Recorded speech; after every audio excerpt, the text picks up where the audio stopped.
આપણે કંઈક જીવ છીએ અને આ ભગવાન કંઈક શિવ છે એ આપણા મનની અંદર ભ્રાંતિ પડી છે.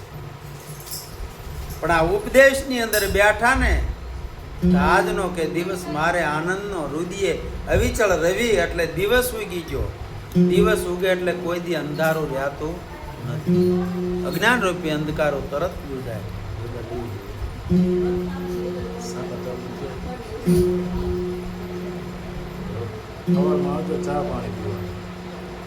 જીવ શિવના સંશય ટળ્યા અને મુક્તિનો માર્ગ ભૂજ્યો. પછી હા વાંધો પછી બીજી કડીની અંદર અખા ભગત શું કહે છે? તેજ રે પવન ને પૃથ્વી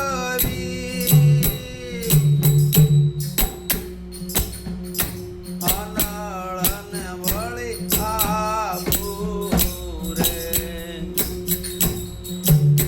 પાંચને સીમા સમાવતા વિશ્વ દે તે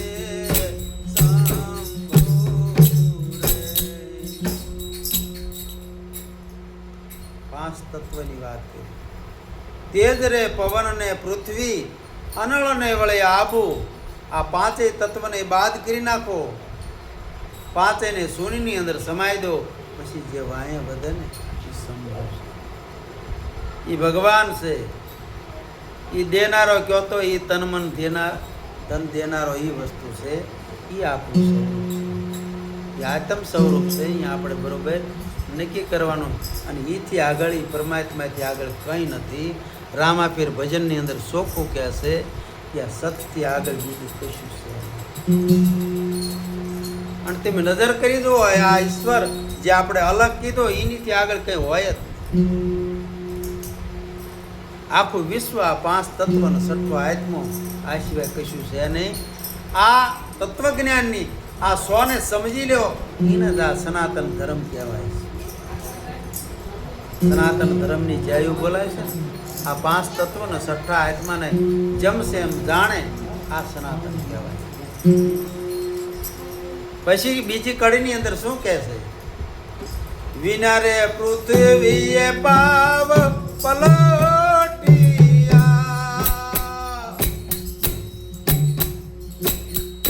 વિના વાક્ય બળે દીવો રે જે ગીરે મર્યા પછી જાવું તે ઘર જીવતા તમે રે તે ઘર જીવતા તમે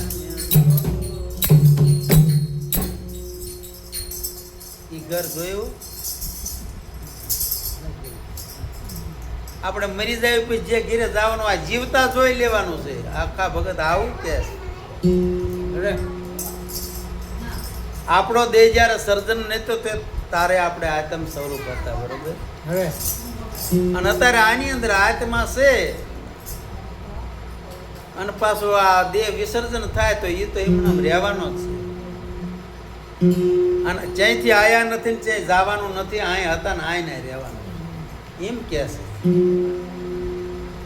આ ઘર આપણે જીવતા જોઈ લીધું સદગુરુના ચરણે કે આપણું આવું સ્વરૂપ છે. અને આપણે કોઈ દી આયા નથી ને કોઈ દી જવાનું.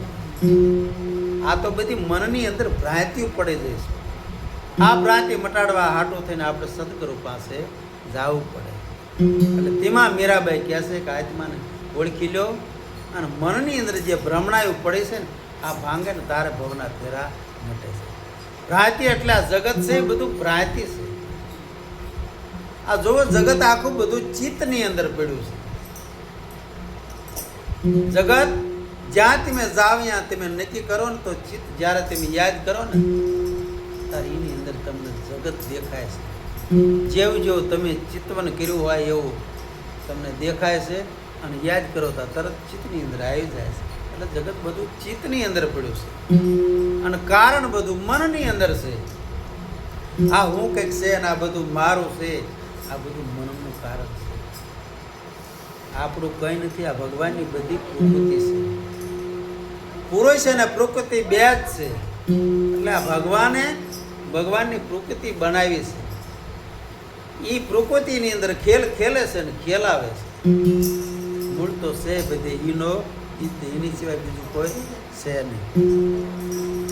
પછી શું કહે છે? સપનું હતું તે સમય ગયો,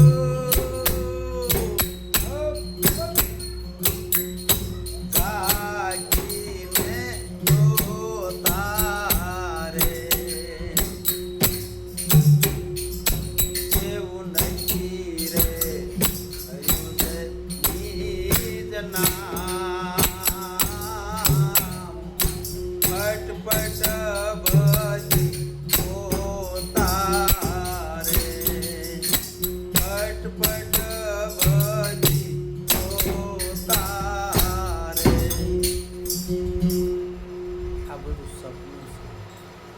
આચું જ્યારે ઉકેલી હોય ને આપણે સૂતા હોય ત્યારે આપણને સપનું આવે ને આપણને હાસું લાગે, પણ જ્યારે આંખ ખુલે ને ત્યારે એમ થાય કે આ તો બધું ખોટું. પણ સંતો કે છે આ જાગતી આંખનું સપનું જ છે. જ્યારે પોતાના સ્વરૂપની અંદર જાગે, હમણાં મહારાજ કહેતા એમ જ્યારે ત્રીજું લોચન ખોલાય, જ્ઞાન ચક્ષુ દિવ્ય ચક્ષુ એને કહેવામાં આવે છે. એ જ્યારે સદગુરુ જ્યારે ત્રીજું લોચન ખોલે તારે આવડું આ બધું સપનું દેખાવું. અરે આ સપના જેવો છે સંસારી કહે છે. અને આપણને નક્કી થઈ જાય કે ના આ બધું સપનું છે. ઓલું જેમ સપનું આપણને ખોટું દેખાય એમ પછી આ સપનું આપણને ખોટું દેખાય. જાગીને જ્યારે જોવો ત્યારે નક્કી જ્યારે થાય તમારું નિજ એટલે પોતાનું સ્વરૂપ કહેવાય. નિજ એટલે પોતાનું સ્વરૂપ જ્યારે નક્કી થાય ને ત્યારે તમને આ સપના જેવો સંસાર સમજાય છે. નકર બડો ભાગ છે આ સત્સંગનો. જેને આવો સત્સંગ મળે, પૂર્વની કંઈક કમાણી હોય તો આવો સત્સંગ મળે છે. અકા ભગત કહેશે જેને આવો સત્સંગ મળ્યો એ બધા ભવપારી ઉઠી ગયા છે. આપણે તો આ સાચી વસ્તુને ઓરવા માટે આપણે દેહ ધારણ કરીએ. ભગવાને આપણને આવું ભવસાગર તરવા માટે આવું નાવ આપ્યું છે. પણ સદગુરુ નામનું નાવડું કે મહી બેહરું રામ અદ્વૈત જઈને કૂદી પડે એમાં સદગુરુનો શું વાંક? સંતોને બધાને તારવા ઉપર જ ભાવ છે, કોઈને ડૂબાડવા ઉપર ભાવ નથી. પણ મયની મનવર્તી હોય ને ગમે એટલું કહેતો હોય સમજે નહીં ને શું કરવું. હયાને વળી હોરા કરે આવીને બે હોરા પલાળીને કાંકરા બાંધેતા ઘડીક થાય કોરા હતા એવા તો શું કરવા. હમીજા વગેરેના હાંગળા ને પીંજણ પંપેડા ભલે ને ખાય, ચીચોડો ચીચવાટા કરે પણ રહ તો કુંડી હોય ત્યાં જાય. પેલા આપણે બળદ જોડતા ને એ હમીજા વગેરેના હાંગળા બળદ બિચારા ફરિયાદ કરે અને ચીચોડા શેડના રાડા ઓડલો રાયડું નાખે, ચીચોડો ભલે ચીચવાટા કરે પણ રહ કુંડી હોય ત્યાં જાય. એને ભલે રાયડું નાખતા પણ સમજતા હોય ને ત્યાં સાચી વસ્તુ સમજી જાય એમ કહેવા માગે છે. અને હયાને ઓરા કરે એટલે આવીને ઓરા બે પણ ઘડીક થાય તો પલાળીને કાંકરા બાંધ્યા હોય ને છેડે ઘડીક થાય તો કોરા ને કોઈ શું કામ. એટલે આવું દળે દળે ને આપણે ગંગાસીથી કહે છે કે ઢાંકણીમાં ન ઉભરાવું, આવું કરવું નહીં કામ. આપણી વસ્તુ જાય નહીં અવારાથી એવું જાણી લેવું નહીં. નકરું નામની અંદર અનામ પડ્યું છે, આ સાચી વસ્તુ છે. એને જમસેમાં આપણે જાણી લેવાનું. એ કંઈ ભળાય એવું નથી, એ જલાય એવું નથી. કૃષ્ણ ભગવાન ગીતાજીની અંદર કહેશે જાલ્યો જલવ નહીં, કાપ્યો કપવ નહીં, અગ્નિથી બળવ નહીં, પાણીથી ભીંજવ નહીં. અને શું બધી અણુ મારું જળ ચેતનને સબ ઘટની અંદર હું વસી ગયો. કોઈ જગ્યા મારી ખાલી નથી. પણ એવી જ્યારે આપણને દ્રષ્ટિ સદગુરુએ આપી જમસેમાં આપણે જાગીને જોયું ને તો નકર આંખ ઉઠી જાય ઊંઘમાં ભૂતા હોય તો કંઈ આવી ખબર પડવાય નથી. એટલે જાગ્રત નગરીમાં ચોર નો લૂંટે જગ મારેગા સમજુ.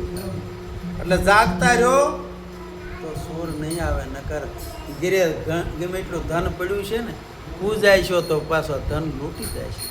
આતમ ધન આ સોંટા છે ને લૂંટી જવાના.